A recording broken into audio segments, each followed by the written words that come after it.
What's going on, guys? My name is Wayne. Welcome back to the Go Fast Pit Pass. Today is Monday, the day after championship weekend in NASCAR.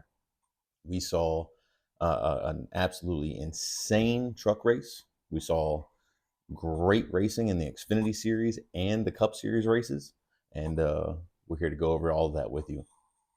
The truck race, I don't want to get too much into it. Fact of the matter is, the whole thing was it was like watching an Xbox lobby, and that's the best way I can put it. Is like watching an Xbox lobby in a public lobby. Um, those guys just they raced with absolutely no respect for one another. They raced for with no respect for their equipment, their teams, their nothing. Man, it was congratulations on the guys that got it done and survived the race. I think I think a lot of it started with Carson Hocevar, um, and it snowballed after that. It became bigger and bigger and bigger, and it just got more hectic. That's all I can say is it just got more and more hectic. Congratulations to Ben Rhodes for taking home his second Truck Series championship.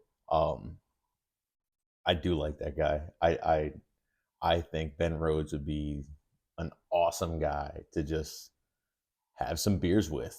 Um, he seems like a lot of fun. And those guys look like they had a lot of fun. Even Ben Rhodes couldn't believe uh, that the series of events led him to where it was. He said it himself. If those guys had some more patience throughout the race, he wouldn't be there. But either way, congratulations to him. Right place, right time, right attitude, all the way through it. He ran it clean. Him and Effinger, they were going at it there towards the end respectfully with each other. Corey Heim and Carson Hocevar just, I know Corey Heim says that he's never retaliated against anybody in his life, and he's not going to start now, and he did not retaliate against Carson Hocevar. But if you watch the video, I don't believe it personally. I don't, and I'm nobody. To be fair, I'm nobody, but I don't think that was unintentional whatsoever. I think after Hocevar ruined Corey Heim's championship chances, I think he wanted that retaliation, and I think he got it. Whether it was accidental or not, he got his payback, and payback was served. So good for those guys. They don't have to race each other anymore next year. Uh, Congratulations to Ben Rhodes for an awesome Truck Series championship, especially on a second Truck Series championship. Huge congratulations to that guy. Then we have the Xfinity race. The Xfinity race was a I think Tony Stewart said it best. It's a perfect example of how to respectfully race each other for a championship. Um, I had my pick at John Hunter Nemechek, and right there at the last couple of restarts, he just couldn't get it done. He ended up damaging his car, and that was it for him. Cole Custer, Cole Custer fought for that one, and he earned that one. Congratulations to him and Stewart Haas Racing and all the guys down at the 00 team. That was a hell of a race, and I'll be honest, the Stone Cold beer chug at the end was iconic to say the least. Absolutely iconic to say the least. That was a hell of a race to watch. It was an exciting race to watch, and not exciting in the manner of lots of accidents, because there wasn't. It was exciting in from a driver point of view to watch these guys drive technically against one another throughout the day. Uh, they just those guys were pushing hard, and pushing respectfully with each other. And honestly, it was fantastic to watch. And then we have the Cup Series championship. What a race! A huge congratulations to Ross Chastain for claiming that last victory. Um, he was fast last year at this time, and he lost by, I think it was less than 300 feet. It was 256 feet or something to that effect. and that's been a very track house mentality, as they've been constantly reminding themselves of their 256 or whatever it might be. Um, Huge congratulations, Ross Chastain. Nobody in the field had anything for him, and if anybody did, it would have been your 2023 Cup Series champion, Ryan Blaney. That guy, he said it best himself.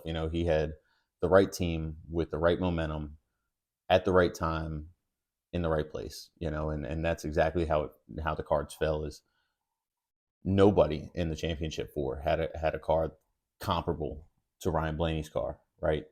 Ryan Blaney came out as the top guy. He didn't qualify the best. Obviously, William Byron got the pole. So this will be the first time in the last 3 years that the pole winner did not win the Cup Series championship at Phoenix. Uh, to some extent, right, is because when Chase Elliott got the pole in 2020, that was all based off of metrics. Um, so he had the pole, but did he earn it? Either way, that's years ago now. Uh, William Byron qualified absolutely the best, and he killed it. You know, he ran a hell of a race, and it seemed like he had a lot of short run speed, and then as the runs got longer, right, and there was a lot of really long green flag runs, but as the runs got longer, you could kind of see William Byron's car fall off. Huge props to Harvick. Harvick was in the mix all day, and I think once the championship four all was in front of him, I think Harvick, either he backed off or his car just wasn't built for the end of the race. But Harvick had a hell of a car most of the day. Um, Harvick's had a hell of a career. We're gonna miss that guy. You know, Rest in peace to Kevin Harvick's long, long run NASCAR Cup Series career, um, forever. Same thing with Eric Almirola. What a hell of a driver, man! What a hell of a career.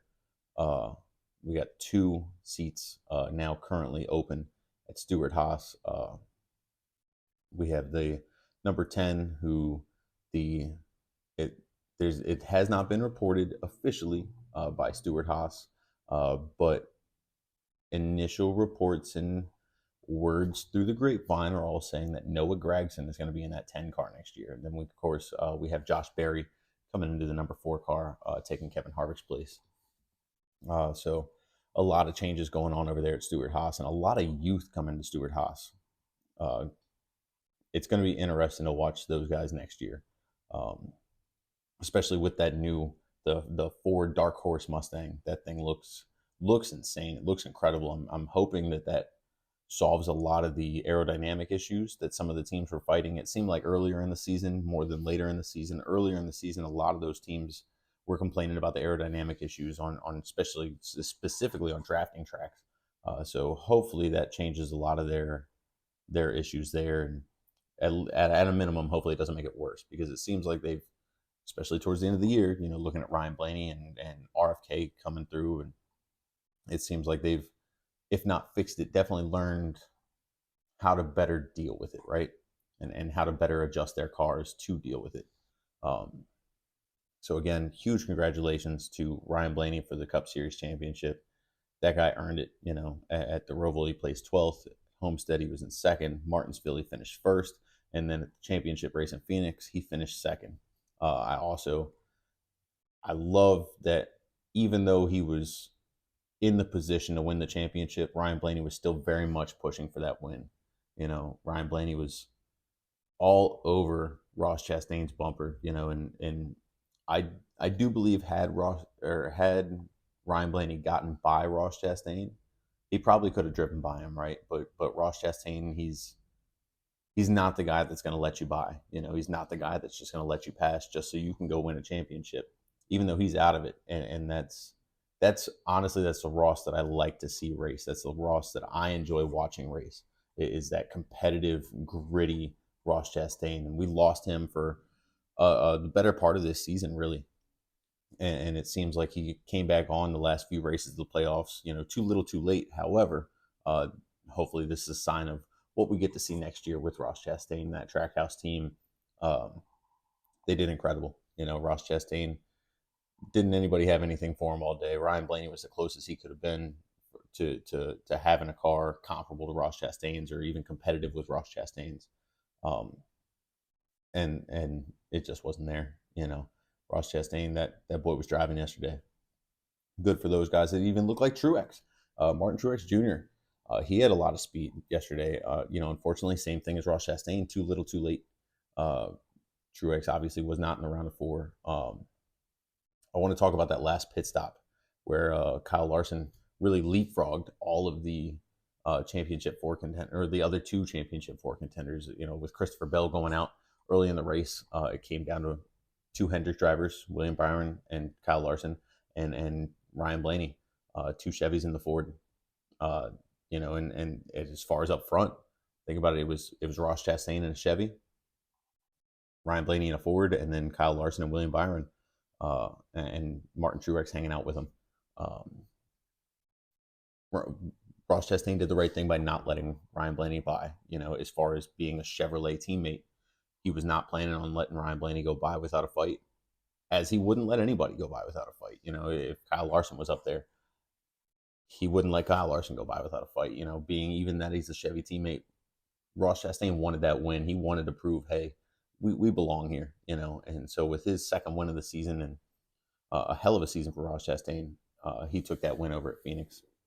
Kyle Larson, he leapfrogged both of those guys on that last pit stop. I think he went up 4 positions in that last pit stop, and leapfrogged William Byron and Ryan Blaney. Even William Byron got past Ryan Blaney on that last pit stop. So Ryan Blaney had to work himself from fourth up to second in order to win himself a championship. And I think after the last pit stop, William Byron just had nothing for him. William Byron, his car fell off really hard later in the race, and as the race went on, he kind of fell off more and more. And by the end of the race, he just had nothing for either of the other two playoff guys. Kyle Larson put up a hell of a fight, and you can't take anything from him. Everybody gets beat at some point, and yesterday was the day that Kyle Larson got beat heads up, driver to driver, car to car. Kyle Larson didn't have the car to keep up with Ryan Blaney, and being is that they're so close in skill, this is crazy. And congratulations to, before I sign off, final congratulations to Ryan Blaney. Final congratulations to Ross Chastain for winning that race. So we got Ryan Blaney on getting his first championship, and getting Roger Penske's first ever back-to-back championships for Team Penske. Huge congratulations to that team. It's not something that every team gets to do, is have back-to-back championships. I don't think it's happened too many times. I know that Hendrick has done it, and I believe Gibbs has done it as well. Outside of that, I'm not sure. I'd have to look into the statistics, which I'm just too lazy to do. We also had 2 Fords win the Xfinity and Cup Series championship. So congratulations to Ford Racing. That's big, man. That's really big. So finally, at last, congratulations Ben Rhodes on the NASCAR Truck Series championship.